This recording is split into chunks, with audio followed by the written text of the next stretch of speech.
But let's go to the next point. Listen, your next point, Charlie. Later. Well, I feel like this is a perfect segue. And I'm going to say these in reverse order, but they're kind of the same. Sales and communication. Amazing. I set that up for you. Do you like that? You nailed it. So see how I was able to come in and re-communicate. You were dropping someone in halfway in a conversation you were having? Perfect. I had the conversation in my mind and it made sense to me, Charlie. Have you met people in business, Grant, when they started out where it's like even if they had a fantastic product or even a reasonable marketer, but like sales was the thing that just like let them down? I believe this is majority of businesses, full stop. I would say I'm naturally inclined to be good at sales, right? I'm someone that's done well at selling. Even then, right, doing sales and communication training, one of the biggest level ups I ever got. And I'll give a special shout out to a guy called James Farron. I don't know if I know he's listened to the podcast at times, but he's doing some big things in business at the moment. And I know he might be a little bit too busy. But when I did some sales training from him, and he took me from like maybe I was like a 4 or a 5, and he took me up to a 7 or an 8, changed business, absolutely changed business for me.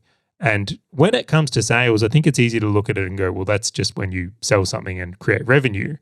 It's funny how many of the skills that are involved in sales, and that's why I've said sales and communication, come in handy when it's like selling your idea to a team, selling your wife on a concept, getting people on board. Like there's a lot in sales that's actually like leadership. Yep. And I think it's a really powerful skill that too many people consider is either something not appropriate because maybe they don't directly face-to-face sale or phone sale, or they think they know it, and that's the dangerous one. I've seen that quite a few too many times. The beauty that I've found in people that are really, really good at sales is their ability to extract out the actual problem and what someone's trying to achieve, and then identifying that the gap is the business or the service or the product or whatever is being provided to them. I've met people who thought they were good at sales that would never try and figure out the actual problem that I would have when they're trying to sell me something. It's just like, well, you just need the thing. And like, here's the benefit case. There was this great quote that I'm just going to leave you with, Charlie. I have no idea who it comes from, which is, if a doctor prescribes medicine without first identifying the problem, it's called malpractice. And I thought that was like the greatest thing I ever learned from sales. And I'm like, this sales makes sense. It's like you can't prescribe if your product or service is actually going to solve their problem unless you actually know what their problem is and what they're trying to get from it. And I'm like, we have this naturally in society. And I'm like, I was just like, that's it. That is the greatest summary of sales. And communication too. Yeah, we put these into one mostly because I feel they are very entwined. But I'll share a story here. One of the things that happened for me is when I first got into agency and particularly Facebook ads, I had a very hot product. I had something people wanted.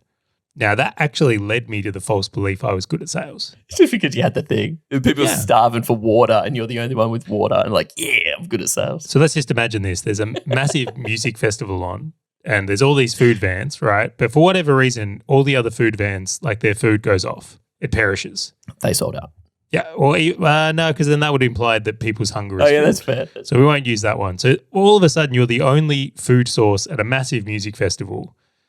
Do you think you can be borderline offensive and still make a lot of sales? Do you reckon food can be crappy and still make sales?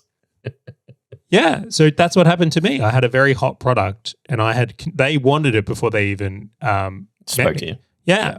So when I changed businesses, and this is when I went into the VA industry or the BPO industry, and suddenly I'm trying to convince people on why they should replace their employees in their office with an overseas staff member because it's potentially more cost effective and geo arbitrage.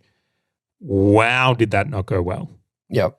Because it was very challenging for them to conceptualize the ideas of like, well, you know, like it's so much, like I can touch this person in my office, I can trust it. Like getting them over that hurdle. Having that humbling experience is what kind of led me to learn that skill set in a much, much deeper way. And again, served me so incredibly well. Hey, fellow business owner, if this topic and value-packed short video has resonated with you at all, and you want to dive deeper into creating wealth inside and outside your business, Check out the full episode by clicking the link on your screen or in the description right now.